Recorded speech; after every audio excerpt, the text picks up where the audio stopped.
پیغمبر کے گھرانے کا بھی خیال کرو، پیغمبر کے گھرانے کا بھی خیال کرو۔ الحمدللہ ہم دونوں کو لے کے چلتے ہیں۔ تو ختم قرآن کی محفل تھی، کتابوں میں جو اعلیٰ ہے اسے قرآن کہتے ہیں، کتابوں میں جو اعلیٰ ہے اسے قرآن کہتے ہیں، جس نے اسے اتارا ہے اسے رحمان کہتے ہیں۔ سجا لے اپنے سینے میں جو اس کے 30 پاروں کو، سجا لے اپنے سینے میں جو اس کے 30 پاروں کو، زمانے پر میں اس کو قاری قرآن کہتے ہیں، زمانے پر میں اس کو حافظ قرآن کہتے ہیں۔ بلا تاخیر مقام رسول لگا ہوں مجلس کے اندر جانا پر میں جتنے بھی علماء میں ان سے درخواست کروں گا وہ آگے تشریف لیں۔ وہ ندیم صاحب ہے، وہ نذیر صاحب ہے، اور بھی جو ہے وہ تشریف آگے لیں۔ بولی محمد یار صاحب جو حضرات علماء مجلس میں بیٹھے ہوئے ہیں ان سے درخواست ہے کہ وہ آگے تشریف لے آئیں۔ وہ نذیر صاحب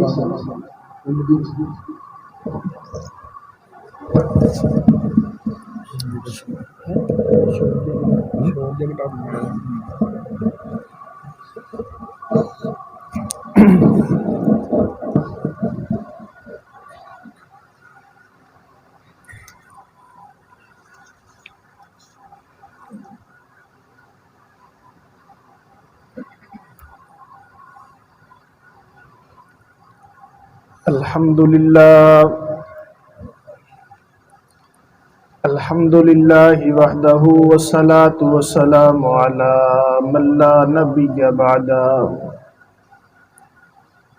اما بعد فاعوذ باللہ من الشیطان الرجیم، بسم اللہ الرحمن الرحیم۔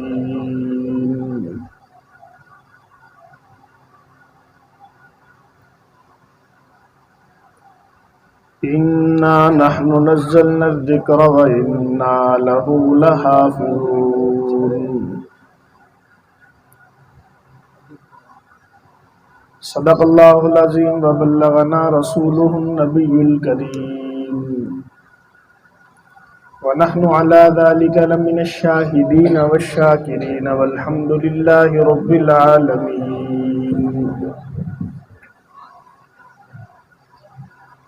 سبحانك لا علم لنا سبحانك لا علم لنا سبحانك لا علم لنا إلا ما علمتنا إنك أنت العليم الحكيم۔ رب اشرح لي صدري ويسر لي أمري واحلل عقدة من لساني يفقهوا قولي۔ رب زدنی علما رب زدنی علما رب زدنی علما۔ استغفر اللہ ربی من کل ذنب واتوب الیہ، استغفر اللہ ربی من کل ذنب واتوب الیہ، استغفر اللہ ربی من کل ذنب واتوب الیہ۔ ما ان مدحت محمدا بمقالتی ولكن مدحت مقالتي بمحمد۔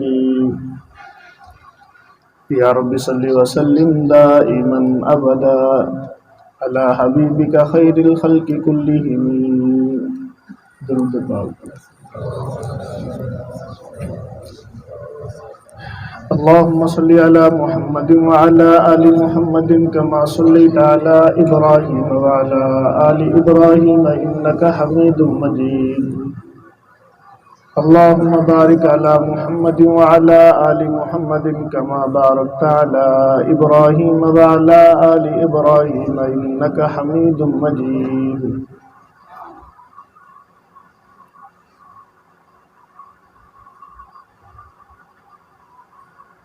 کسی کے روکے حق کا پیغام کب رکا تھا جو اب رکے گا۔ سبحان اللہ۔ کسی کے روکے حق کا پیغام کب رکا تھا جو اب رکے گا۔ چراغ ایمان آندھیوں میں جلا دیا ہے جلا رہے گا۔ واجب الاحترام قابل صد احترام بزرگوں، دوستوں، نوجوان ساتھیوں،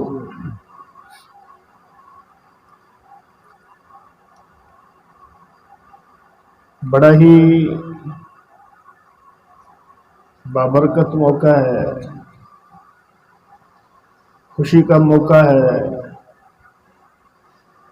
کہ اس مسجد میں آپ حضرات نے اس پرفتن دور میں بھی اللہ کے قرآن کو پورا تراویح کے اندر سنا.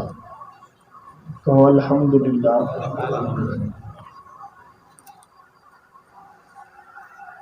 جس وقت پوری دنیا میں اس بات پر زور دیا جا رہا ہے کہ یہ کام ختم کیا جائے، لیکن اللہ کی ذات نے آپ کا نصیبہ جگایا. کیسے احباب آپ کو عطا کیے کہ جنہوں نے اللہ کا قرآن سنایا بھی ہے، اور آپ ہی کے گاؤں میں ایسے افراد بھی خوش نصیب ہوئے ہیں جنہوں نے اللہ کا قرآن سنا بھی ہے. سنانے والے بھی مبارکباد کے مستحق، سننے والے بھی مبارکباد کے مستحق.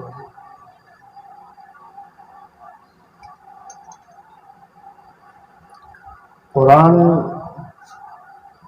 کا سننا، قرآن کا سنانا جہاں میرے آپ کے لیے ایک باعث اجر ہے کہ سننے پہ نیکی ملتی ہے، سنانے پہ نیکی ملتی ہے،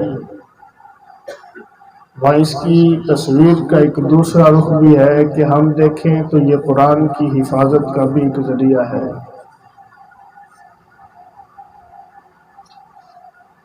مسلمان کے لیے اس سے بڑی خوشی کی بات اور کیا ہو سکتی ہے کہ اس کے کان میں قرآن کی آواز پہنچ جائے. اللہ اس قرآن کی ابھرتی ہوئی آوازوں کو ہمیشہ بلند رکھے. وہ ذات بڑی بے نیاز ہے. اگر کوئی قوم، کوئی فرد اس نعمت سے روگردانی کرتا ہے، اسے پس پشت ڈالتا ہے، تو ممالک چھینتے ہوئے دیر نہیں لگاتا. وہ میرا آپ کا محتاج نہیں ہے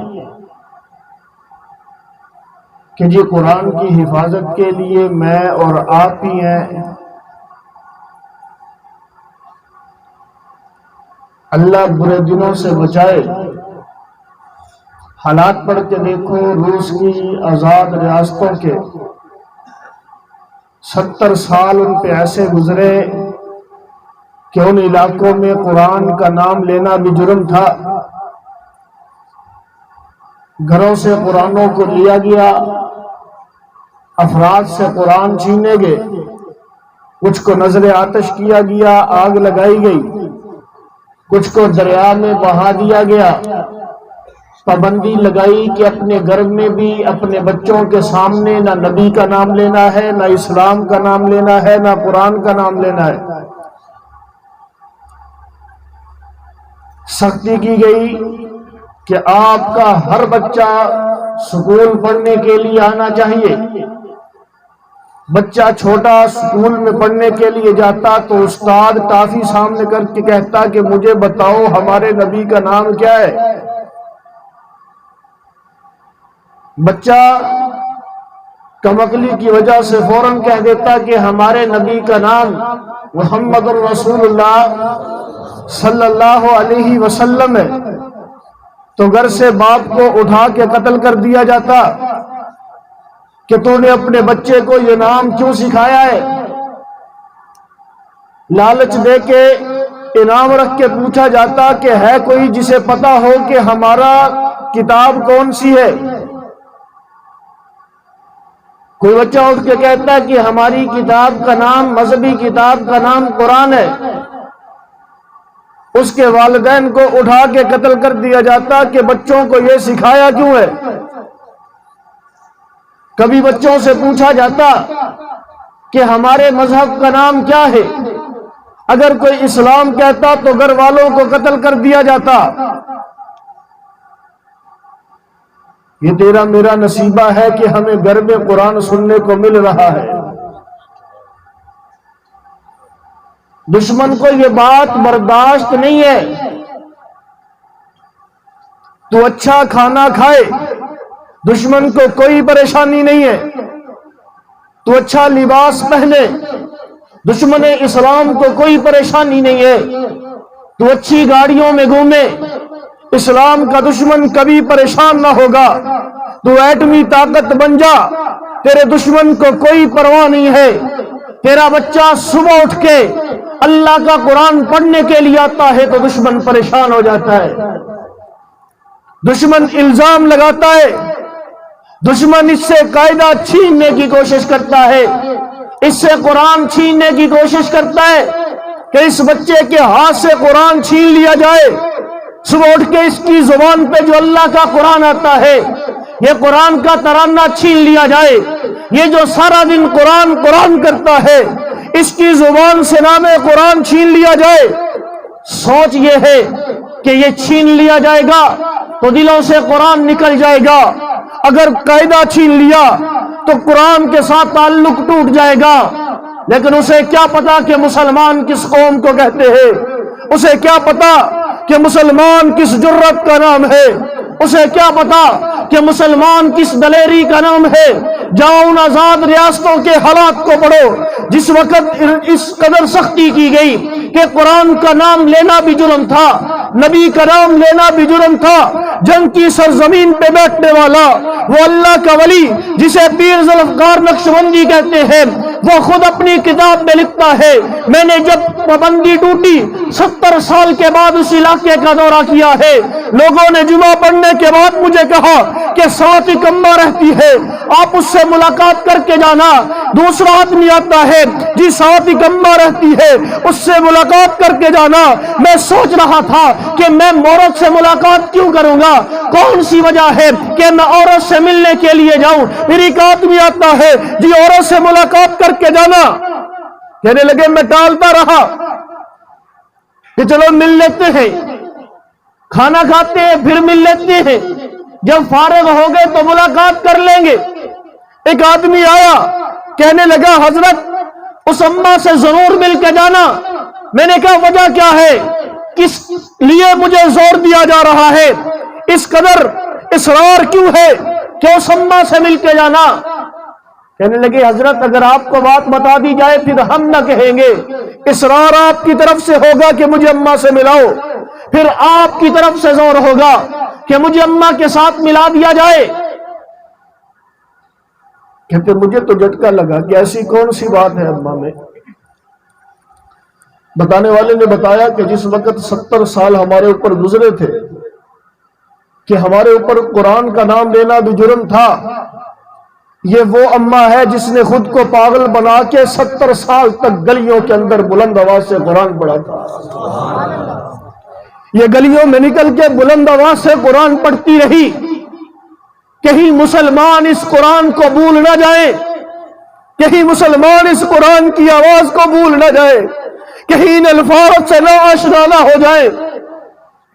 پولیس نے پکڑا ہے، حکومت نے پکڑ کے جیل میں ڈالا ہے، یہ جیل میں بلند آواز سے قرآن پڑھتی رہی، اس کے اوپر ظلم و تشدد کیا گیا، یہ قرآن بلند آواز سے پڑھتی رہی، اسے کوڑے مارے گئے، یہ بلند آواز سے قرآن پڑھتی رہی، اسے بجلی کے جھٹکے لگائے گئے، یہ بلند آواز سے قرآن پڑھتی رہی، اس کے ناخنوں کو اکھاڑا گیا، یہ بلند آواز سے قرآن پڑھتی رہی، اس کے بدن کو زخمی کیا گیا، یہ بلند آواز سے قرآن پڑھتی رہی۔ تھک ہار کے چھوڑ دیا جاتا ہے کہ یہ عورت تو پاگل ہے، حالانکہ یہ عورت پاگل نہ تھی، یہ مجنون کہہ کے چھوڑ دی جاتی ہے، یہ عورت مجنون نہ تھی، دیوانی کہہ کے چھوڑ دی جاتی ہے، یہ عورت دیوانی نہ تھی، یہ گلیوں میں گھوم کے قرآن پڑھتی تھی کہ میری قوم کو کہیں قرآن سے نہ آشنائی نہ ہو جائے، یہ بلند آواز سے قرآن پڑھتی تھی کہیں مسلمان قرآن سے نہ واقف نہ ہو جائے۔ وہ کافر کیا سمجھتا ہے کہ اس قرآن کو مسلمانوں کے سینوں سے نکال دیا جائے گا، یہ کافر کی بھول ہے۔ رب کعبہ کی قسم جب تک مسلمان کے بدن میں جان ہے یہ ناخن تو اکھڑ سکتے ہیں، یہ زبان تو کٹ سکتی ہے، یہ آنکھیں تو نکل سکتی ہے، یہ قدم تو ٹوٹ سکتے ہیں، مسلمان کا قرآن سے تعلق نہیں ٹوٹ سکتا۔ ٹوٹے تو کیوں ٹوٹے؟ کافر کی سوچ ہے کہ قرآن کو ختم کر دیا جائے، کافر کہتا ہے کہ قرآن دنیا میں رہا تو دہشت گردی رہے گی. قرآن دنیا میں رہا، مسلمان کافر کی آنکھ میں آنکھ ڈالتا رہے گا. قرآن دنیا میں رہا، مسلمان کا سر فخر سے بلند ہوتا رہے گا. قرآن دنیا میں رہا، مسلمان سینہ تان کے بڑی جرت کے ساتھ میدان میں کافر کو للکارتا رہے گا. اگر کافر کے سامنے مسلمان کو جھکانا ہے، اگر کافر کے سامنے مسلمان کو سرنگو کرنا ہے تو مسلمان کے ہاتھوں سے قرآن لینا ہوگا. آپ سے پوچھتا ہوں، کافر کی سوچ آپ کے سامنے رکھ دیے، کیا آپ قرآن چھوڑنے کے لیے تیار ہو؟ بلند آواز سے، کسی قیمت پہ قرآن چھوڑ دو گے؟ اگر آپ کو جان دینی پڑی، کیا قرآن کی حفاظت کے لیے جان دو گے؟ بلند آواز سے ہاتھ کھڑا کر کے کہے، اگر قرآن کی حفاظت کے لیے جان دینی پڑی تو قرآن کے لیے جان دو گے؟ اگر اولاد قربان کرنا پڑی تو قربان کرو گے؟ میں نے کہا یہ کیوں نہ ہوتا؟ یہ نعرہ میرا نہیں ہے، یہ اللہ کی ذات کا ہے. اِنَّا نَحْنُ نَزَّلْنَا الذِّكْرَ وَإِنَّا لَهُ لَحَافِظُونَ. اللہ کی ذات نے کہا قرآن کو نازل ہم نے کیا ہے، اس قرآن کی حفاظت بھی ہم کریں گے. یہ نہ کہا کہ محبوب نازل تو ہم نے کر دیا ہے، اب حفاظت آپ کی ذمہ داری ہے. نازل تو ہم نے کر دیا ہے، اب حفاظت آپ کی قوم کی ذمہ داری ہے. نازل تو ہم نے کر دیا ہے، اب اس کی حفاظت مسلمانوں کی ذمہ داری ہے. کہا اِنَّا نَحْنُ نَزَّلْنَا الذِّكْرَ وَإِنَّا لَهُ لَحَافِظُونَ. اس قرآن کو نازل بھی ہم نے کیا ہے، قیامت کی صبح تک اس قرآن کی حفاظت بھی ہم نے کرنی ہے.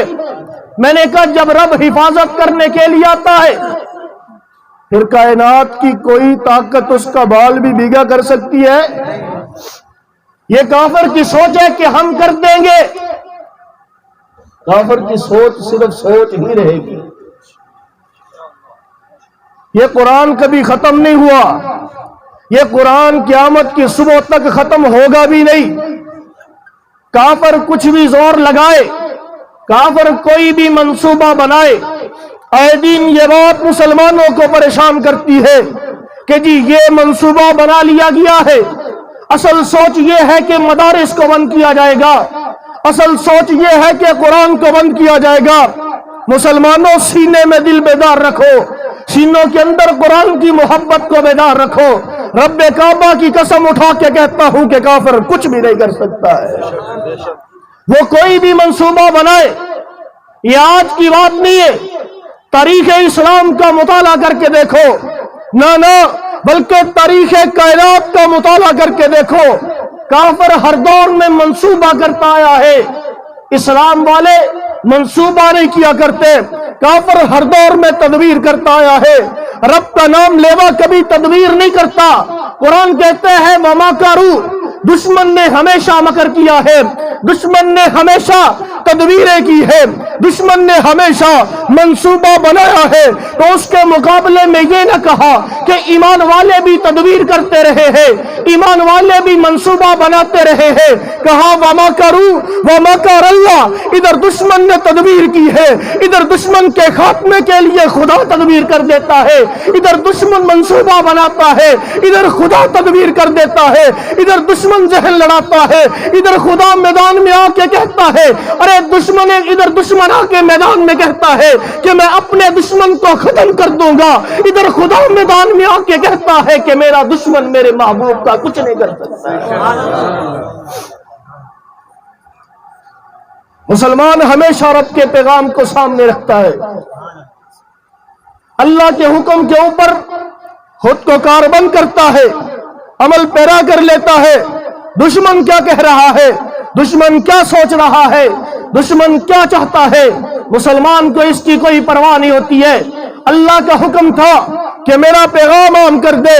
ابراہیم علیہ السلام میدان عمل میں اترے، آ کے کہا لا الہ، بلند آواز سے لا الہ. 1,24,000 انبیاء کا پیغام لا الہ. ایسے نہیں ہے لگاتا تھا تو جب نعرہ تو خیبر توڑ دیتا تھا، حکم دیتا سمندر کو تو رستہ چھوڑ دیتا تھا۔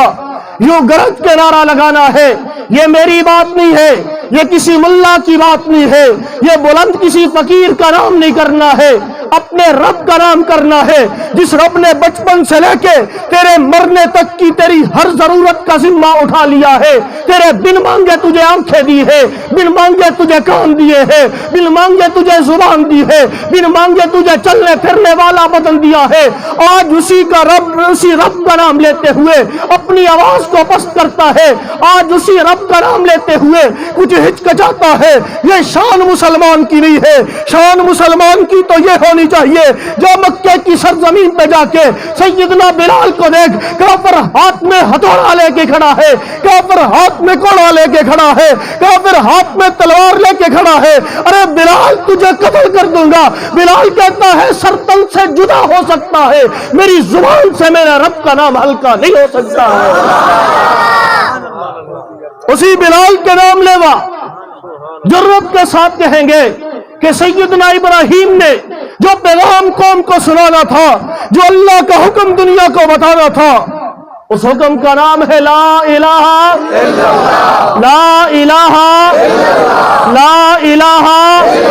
جب تک اس کلمے کی ضرب تیرے دل پہ نہ لگی، تیرے دل سے کفر کی نفرت نہ ہوگی، جب تک اس کلمے کی ضرب تیرے دل پہ نہ لگی تب تک تیرے دل سے کفر کا خوف نہ نکلے گا، جب تک اس کلمے کی ضرب تیرے دل پہ نہ لگی تب تک خدا کی ذات پہ یقین نہ آئے گا، جب تک یہ کلمہ تیرے دل کے اندر نہ اترا آسمان سے رحمتیں تیرے لیے اتر نہیں سکتی، آسمان سے مددیں تیرے لیے آ نہیں سکتی۔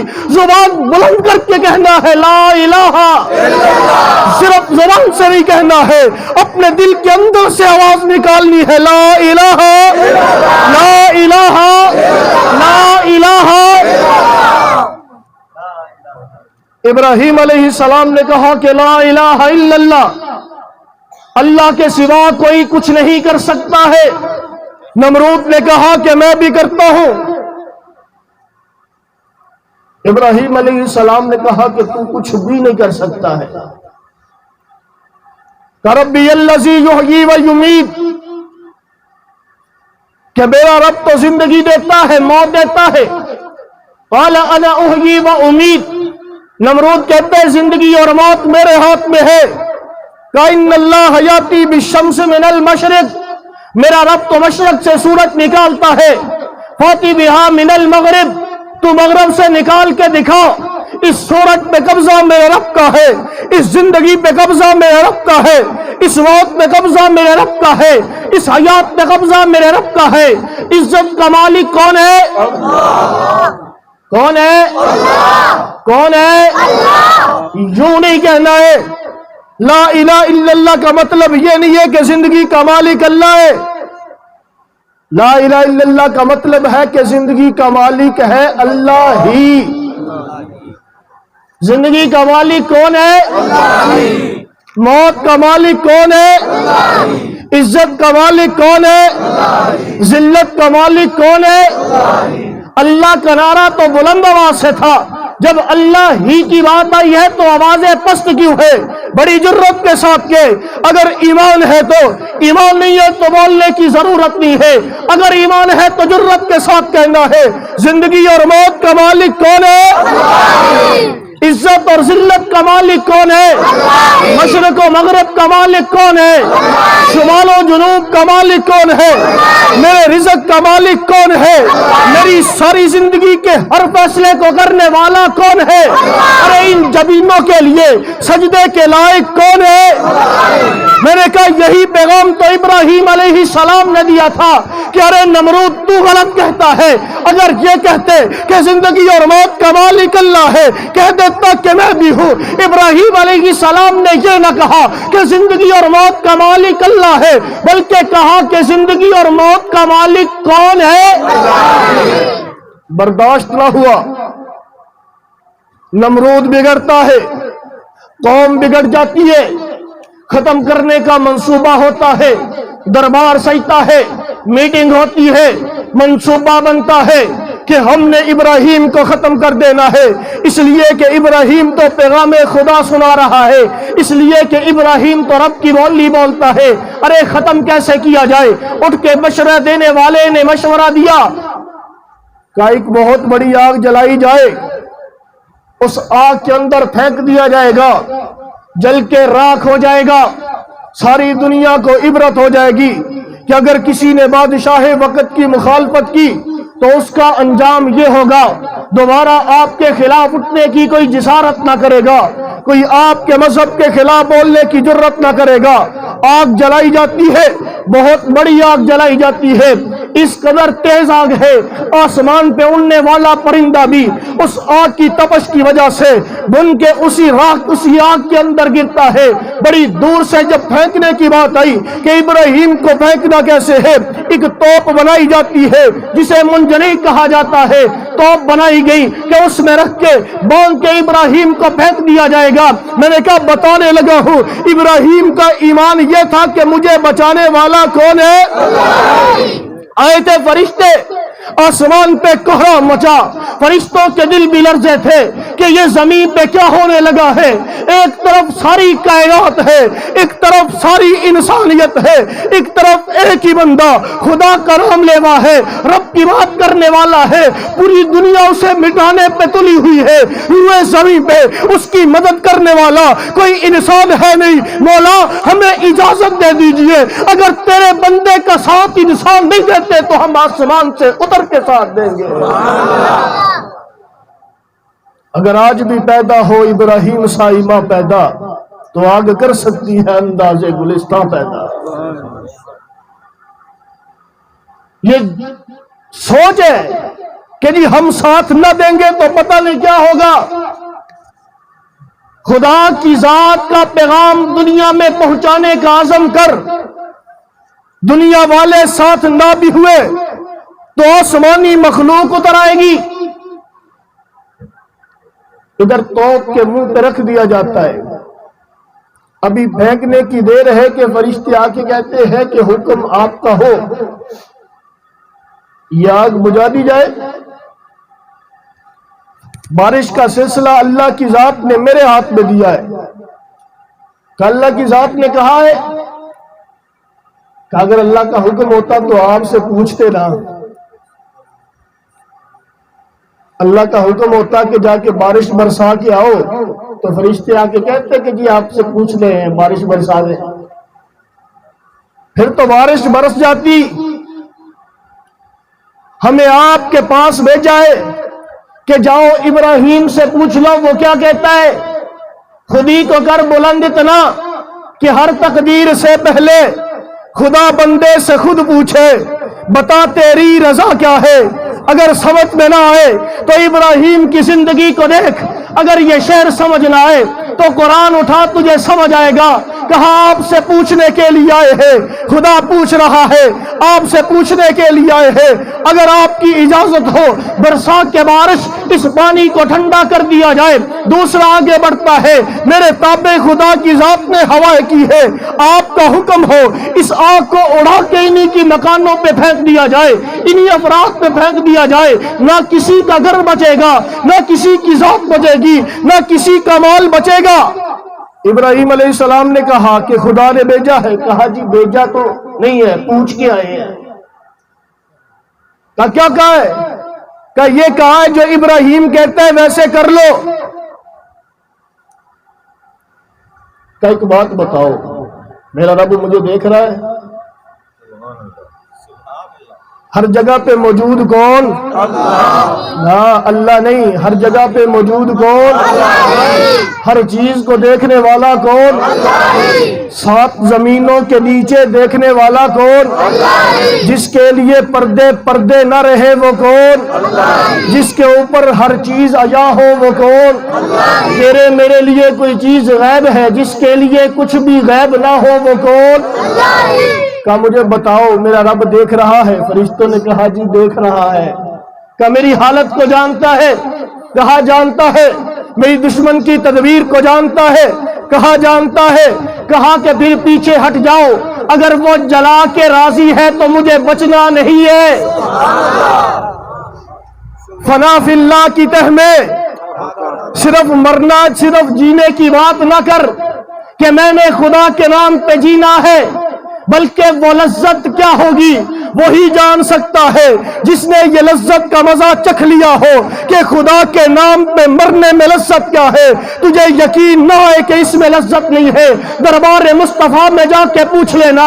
آمنہ کلال کہتا ہے لَوَدِدْتُ أَنْ أُقَاتِلَ فِي سَبِيلِ اللَّهِ ثُمَّ أُحْيَا ثُمَّ أُقْتَلْ ثُمَّ أُحْيَا ثُمَّ أُقْتَلْ ثُمَّ أُحْيَا ثُمَّ أُقْتَلْ۔ آمنہ کلال کہتا ہے مجھے یہ بات پسند ہے، میں میدان جہاد کے اندر جاؤں، دشمن سے مقابلہ ہو جائے، دشمن مجھے موت دے دے، میں پھر دوبارہ زندہ ہو جاؤں، میں پھر دشمن کے مقابلے میں جاؤں، دشمن پھر مجھے خدا کے نام پہ قتل کر دے، زندہ ہو کے دوبارہ مقابلے میں جاؤں، دشمن مجھے پھر قتل کر دے، ابھی بھی یقین نہیں ہے تو نبوت کی زبان سے یوں بھی سن لے، دن قیامت کا ہوگا، جنتی جنت میں چلے جائیں گے، جنت میں حوریں ملیں گی، انعام ملیں گے، نہریں ملیں گی، دودھ ملے گا، شہد ملے گا، پانی ملے گا، کھانے کی ہر چیز ہے، لذت کی ہر چیز ہے، خواہش کی ہر چیز ہے۔ اللہ تعالیٰ پوچھیں گے جنتیوں سب کچھ مل گیا ہے، کسی چیز کی ضرورت تو نہیں ہے؟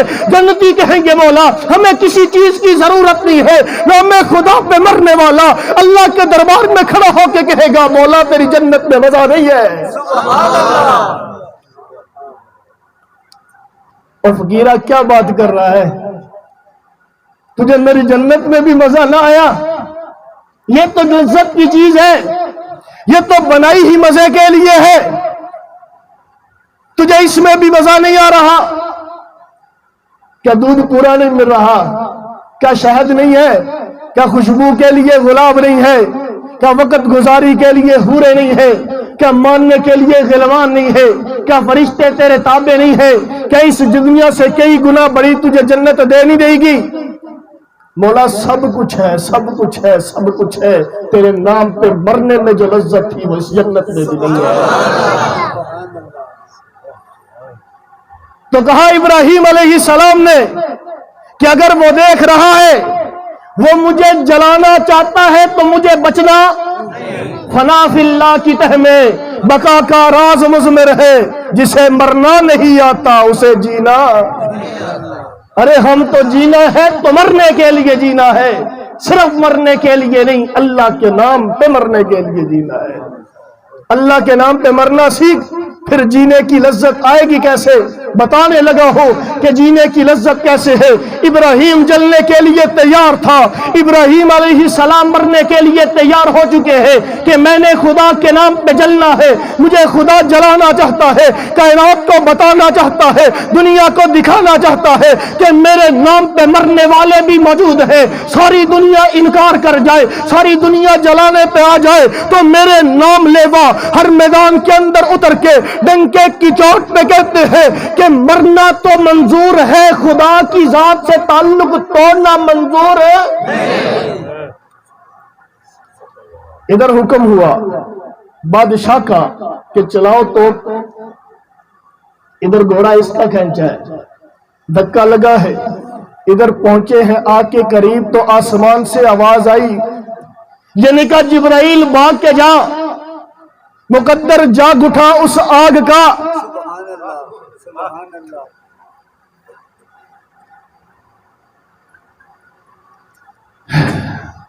اس آواز میں کیا لذت ہے تو نہیں سمجھ سکتا، استاد کی آواز میں کیا جادو ہے میں نہیں سمجھوں گا۔ اس شاگرد سے پوچھ کے جسے کہا ہے بیٹا پانی لے کے آ، وہ اتنی تیزی سے بھاگا ہوا کیوں جا رہا ہے؟ اسے استاد کی بات میں ایک لذت سی محسوس ہو رہی ہے، ایک کرنٹ ہے کہ میں نے استاد کی بات پوری کرنی ہے۔ باپ جو کہتا ہے جا جلدی لے کے آ، بیٹا بھاگ رہا ہے، پیچھے ایک حکم میں لذت محسوس ہو رہی ہے۔ قربان اس آگ پہ کہ جس آگ کو خدا کی ذات نے خود مخاطب کر کے کہا، جبرائیل سے نہیں کہا کہ آگ کو پیغام دے کے آ، میں نے کہا اگر پیغام جبرائیل بھی سنا دیتا آگ خدا کا انکار نہ کرتی، اگر کوئی اور فرشتہ بھی آ کے رب کا حکم سنا دیتا آگ انکار نہ کرتی۔ یہ تو اور میں ہے کہ جنہیں رب کا پیغام آمنہ کے لال کی زبانی پہنچا ہے، میں تب بھی انکار کیے بیٹھا ہوں۔ وہ آگ انکار نہ کرتی۔ ادھر ابراہیم علیہ السلام ہوا میں رسیوں سے بندھے ہوئے ہیں، زبان پہ حرکت نہیں ہے، دل بے چین نہیں ہے، بڑا اطمینان ہے دل میں، کوئی خوف نہیں ہے۔ خوف ہوتا تو کیسے؟ اللہ کا قرآن کہتا ہے الا ان اولیاء اللہ لا خوف علیہم ولا هم یحزنون، جسے میرے ساتھ پیار ہو جاتا ہے پھر اس کے دل میں کوئی خوف رہتا نہیں۔ ہوا میں اڑے، آگ کے قریب پہنچے، اللہ کی ذات نے کہا یا نار کونی بردوں و سلاما علی ابراہیم۔ میں نے کہا کائنات کی ہر چیز پہ جس کا حکم چلتا ہے وہ کون ہے؟ اللہ۔ جس پہ ہر کائنات کی ہر چیز پہ جس کا حکم چلتا ہے وہ کون ہے؟ اللہ۔ اسی پیغام کو سمجھانے کے لیے آمنہ کے لال نے متفق کا جملہ دیا تھا کہ کہہ دو لا الہ الا اللہ۔ ہوا میں پہنچے تو آسمان سے آواز آئی یا نار کونی بردوں و سلامن علی ابراہیم، اے آگ ٹھنڈی ہو جا، اے آگ ٹھنڈی ہو جا، اے آگ ٹھنڈی ہو جا۔ برف بن جاتی آگ اگر حکم اتنا ہی رہتا کہ ٹھنڈی ہو جا، انتہا ہو جاتی ٹھنڈک کی، لیکن اللہ کی ذات نے ساتھ ہی کہہ دیا سلاما، اے آگ ٹھنڈی نہیں ہونا بلکہ سلامتی والی بننا ہے، آرام دہ بننا ہے۔ میرا محبوب آ رہا ہے، میرا خلیل آ رہا ہے، میرا پیارا آ رہا ہے، میرا یار آ رہا ہے، اسے سکون ملنا چاہیے، اسے آرام ملنا چاہیے۔ کہیں یہ نہ کہہ دے مولا تیری مخلوق کے بیچ کے اندر گیا تھا، میرے ساتھ بے اکرامی والا معاملہ ہوا ہے، بے احترامی والا معاملہ ہوا ہے، انسانوں نے بے اکرامی کی انتہا کر دی ہے، انسانوں نے بے حرمتی کی انتہا کر دی ہے۔ آج تیرے اندر میرا خلیل آنے والا ہے، یا نار کونی بردا وسلامن علی ابراہیم، اے آگ میرے محبوب کو ٹھنڈا رکھنا ہے، اے آگ اس کے لیے سلامتی والی بننا ہے، اے آگ اس کے لیے آرام دہ بننا ہے، اے آگ اس کے لیے سکون والی بننا ہے۔ ارے آگ نے کہا مولا آپ کا حکم چاہیے، میرا تو نصیبہ جاگ اٹھا کہ تیرا خلیل آ رہا ہے، میرا تو نصیبہ جاگ اٹھا کہ تیرا حبیب آ رہا ہے، میرا تو نصیبہ جاگ اٹھا آج تیرا پیارا آ رہا ہے۔ ساری کائنات مارنے پہ تلی ہے، آج اپنے اندر لے کے تیرے خلیل کو بتا کے بچا کے بتاؤں گی۔ ارے کائنات والوں اگر انسانوں نے رب کے پیاروں کو مارنا شروع کر دیا تو رب دوسری مخلوقات سے اپنے پیاروں کی عزت بچا کے دکھائے گا۔ تم نہیں مار سکتے ہو۔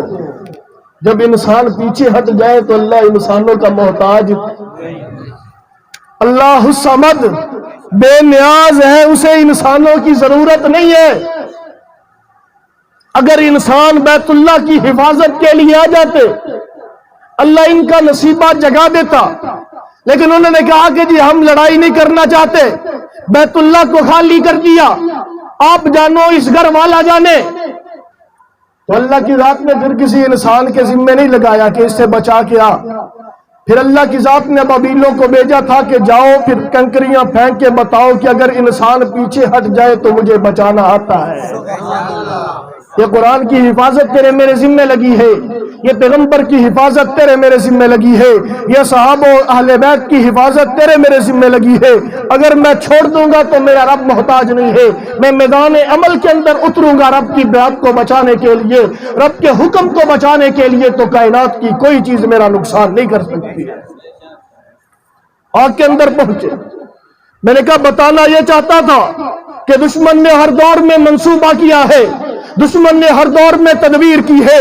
یہ تدبیر دشمن کی تھی کہ آگ جلائی جائے، منصوبہ دشمن کا تھا کہ آگ جلائی جائے، محنت دشمن کی تھی کہ آگ جلائی جائے، لکڑیاں دشمن اکٹھا کرتا رہا، دن رات دشمن نے ایک کیے، مجمع دشمن نے لگایا ہے، سارے علاقے میں آواز اعلان دشمن نے کروایا ہے، آج سارے کے سارے جمع ہو جاؤ، میں تمہیں دکھاؤں گا کہ بادشاہ کے ساتھ دشمنی کرنے والے کا انجام کیا ہوتا ہے۔ اللہ کی ذات نے اسی آگ میں ابراہیم کو بچا کے بتا دیا، ارے کائنات والو میرا پیغام لے کے میدان کے اندر اتر جاؤ، دشمن تمہارے خلاف تدبیر کرے گا، دشمن تمہارے خلاف منصوبہ کرے گا، دشمن تمہارے خلاف اپنی قوت کو آزمائے گا، تو نے دشمن کی طرف دیکھنا نہیں ہے، دشمن کی بات کو سوچنا نہیں ہے، تیرا کام ہے کہ مجھے میرے پیغام کو پوری دنیا تک پہنچانا ہے، دشمن کی تدبیروں کو ناکام کیسے کرنا ہے میں خدا خوب جانتا ہوں۔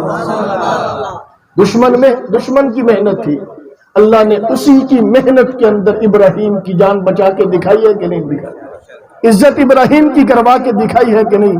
دشمن کی چال تھی، موسیٰ علیہ السلام کی زندگی پڑھو، اعلان کروایا تو دشمن نے، جادوگروں کو بلایا تو دشمن نے، گھاڑا لگایا تو دشمن نے، لوگوں کو بلایا تو دشمن نے، تماشا بنایا تو دشمن نے، ساری محنت دشمن کرتا رہا، منصوبے دشمن کرتا رہا، نتیجہ یہ نکلا کہ خدا نے اپنے حبیب کی عزت کو دشمن کی محنت میں چاند لگا کے دکھایا۔ پہرا دشمن نے نہیں دیا تھا، پیغمبر کے گھر کا گراؤ دشمن نے نہیں کیا تھا، سوچ دشمن کی تھی، منصوبہ دشمن کرتا تھا۔ آمنہ کے لال نے صحابہ کو بلایا کہ آؤ آج مجھے بچانا ہے، ادھر اللہ کا حکم ہوتا ہے تو ادھر اللہ کی ذات حفاظت کر کے دکھا دیتی ہے۔ یہ مجھے ڈرانے کی کوشش کی جاتی ہے کہ ہم قرآن کو ختم کرنے کے لیے یہ منصوبہ بنا رہے ہیں، وہ منصوبہ بنا رہے ہیں۔ مسلمانوں سینوں کے اندر خدا کی محبت پیدا کرو، ان سینوں میں پیغمبر کی محبت پیدا کرو، ان سینوں کے اندر اسلام کی محبت پیدا کرو، ان سینوں کے اندر قرآن کی محبت پیدا کرو، پھر اللہ کا پیغام لے کے دنیا کے اندر نکل جاؤ، پھر قرآن کی آواز لے کے دنیا کے اندر نکل جاؤ، پھر نبی کی محبت کا پرچم لے کے پوری دنیا کے اندر لہرانے کے لیے نکل جاؤ۔ دشمن تدبیریں کرتا رہے گا، خدا انہی کی تدبیروں میں تمہیں عزت دیتا رہے گا۔ دشمن کوئی بھی اسلام کا بال بھی بھیگا نہیں کر سکتا ہے۔ یہ دشمن کی سوچیں ہیں، کرے تو کیسے کرے، قرآن کو ختم کرے تو کیسے کرے۔ اللہ کی ذات نے نعرہ لگا دیا ہے، اِنَّا نَحْنُ نَزَّلْنَا الذِّكْرَ وَإِنَّا لَهُ لَحَافِظُونَ۔ اس قرآن کو اتارا بھی ہم نے ہے، اس قرآن کی حفاظت بھی ہماری ذمہ داری ہے۔ دنیا کفر الٹی لٹک جائے، دنیا کفر زہر کا پیالہ تو پی سکتی ہے، اس قرآن کا ایک لفظ بھی خراب نہیں کر سکتی۔ اللہ تعالیٰ یہ قرآن محفوظ رہے گا، قیامت کی صبح تک محفوظ رہے گا، اس نے باحفاظت قیامت کی صبح تک جانا ہے۔ دعا ہے کہ اللہ کی ذات مجھے آپ کو اس قرآن کی حفاظت کے لیے قبول فرمائے۔ آمنہ کے لال کی نبوت نے قیامت کی صبح تک چلنا ہے، دعا ہے کہ اللہ کی ذات اس نبوت کی حفاظت کے لیے ہمیں قبول کر لے۔ آمنہ کے لال کے یاروں کی بات قیامت کی صبح تک چلنی ہے، دعا ہے کہ ان کی حفاظت کے لیے، ان کے دفاع کے لیے اللہ مجھے آپ کو قبول فرما لے۔ وآخر دعوانا الحمدللہ رب العالمین۔